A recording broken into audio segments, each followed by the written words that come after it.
एक घने जंगल के बीच बसा था एक छोटा सा गांव जिसका नाम था साइनपुर।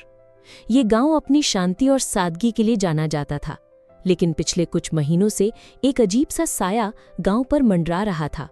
लोग रात को घर से बाहर निकलने से डरते थे। कहते थे कि जंगल में एक प्राचीन शापित आत्मा भटकती है, जो हर उस इंसान को अपने साथ ले जाती है जो रात के अंधेरे में जंगल में कदम रखता है। गांव वालों का मानना था कि केवल सच्चा विश्वास ही इस अंधकार से बचा सकता है। कहानी का नायक है अर्जुन, एक 25 साल का युवक जो अपने परिवार के साथ साइनपुर में रहता था। अर्जुन एक साधारण किसान था, लेकिन उसका यीशु मसीह में गहरा विश्वास था। वो हर रात प्रार्थना करता और बाइबल पढ़ता। गांव के लोग उसकी इस आदत को पागलपन समझते थे, क्योंकि ज्यादातर लोग पुरानी परंपराओं और अंधविश्वासों में विश्वास रखते थे। एक रात अर्जुन की छोटी बहन माया, जो केवल 12 साल की थी, बीमार पड़ गई। गांव में कोई डॉक्टर नहीं था और एकमात्र वैद्य जंगल के पार दूसरे गांव में रहता था। माया की हालत बिगड़ती जा रही थी और अर्जुन के पास कोई और रास्ता नहीं था।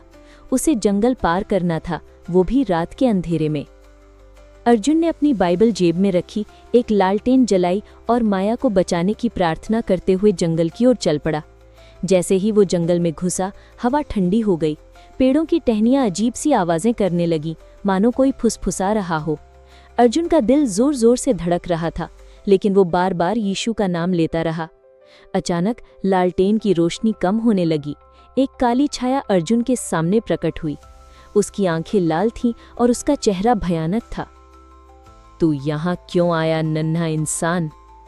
छाया ने डरावनी आवाज में पूछा। "क्या तुझे नहीं पता कि ये मेरा जंगल है? जो यहाँ आता है वो कभी वापस नहीं जाता।"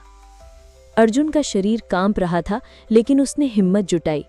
उसने अपनी बाइबल निकाली और जोर से बोला, "यीशु मसीह के नाम पर मैं तुझसे डरता नहीं, मेरा विश्वास मेरी ताकत है।" छाया हंसी और उसकी हंसी से जंगल गूंज उठा।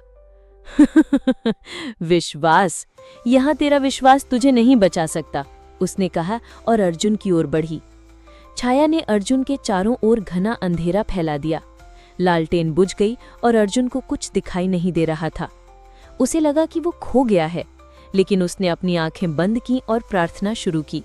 "हे यीशु, मेरे मार्गदर्शक, मुझे इस अंधेरे से निकालो। मेरी बहन को बचाने के लिए मुझे शक्ति दो।" प्रार्थना करते समय अर्जुन को एक गर्माहट का एहसास हुआ। उसने आंखें खोली तो देखा कि उसके हाथ में बाइबल चमक रही है। उस चमक ने अंधेरे को चीर दिया और छाया चीखने लगी, "ये क्या है? ये रोशनी मुझे जला रही है।" छाया पीछे हटी, लेकिन उसने हार नहीं मानी।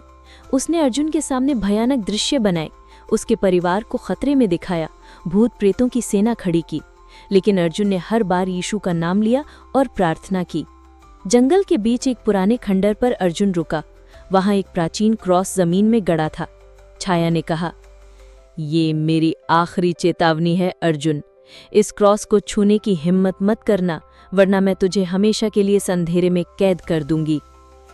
अर्जुन ने क्रॉस की ओर देखा। उसका दिल कह रहा था कि यही उसकी मुक्ति का रास्ता है। उसने बाइबल को अपने सीने से लगाया और क्रॉस की ओर बढ़ा। जैसे ही उसने क्रॉस को छुआ, एक तेज रोशनी पूरे जंगल में फैल गई। छाया चीखते हुए गायब हो गई और अंधेरा छंट गया। जंगल फिर से शांत हो गया और लालटेन की रोशनी फिर से जल उठी। अर्जुन ने वैद्य को गांव से बुलाया और माया की जान बच गई। जब वो गांव लौटा तो उसने गांव वालों को अपनी कहानी सुनाई। उसने बताया कि कैसे यीशु मसीह के विश्वास ने उसे अंधकार से बचाया। गांव वाले हैरान थे। धीरे धीरे उन्होंने भी अर्जुन की तरह विश्वास करना शुरू कर दिया। साइनपुर में फिर से शांति लौट आई और लोग रात को बिना डर के बाहर निकलने लगे। ये कहानी हमें सिखाती है कि सच्चा विश्वास सबसे बड़े अंधकार को भी हरा सकता है। जब तक हमारे दिल में यीशु मसीह का प्रकाश है, कोई भी डर हमें हरा नहीं सकता। अर्जुन की कहानी गांव में एक किंवदंती बन गई, जो हर उस इंसान को प्रेरित करती थी जो डर के सामने हार मानने वाला होता था। विश्वास करेगा वही बचेगा। इस तरह की और भी रोमांचक आध्यात्मिक कहानियों के लिए सब्सक्राइब करें केवल yoryfaith.tv पर।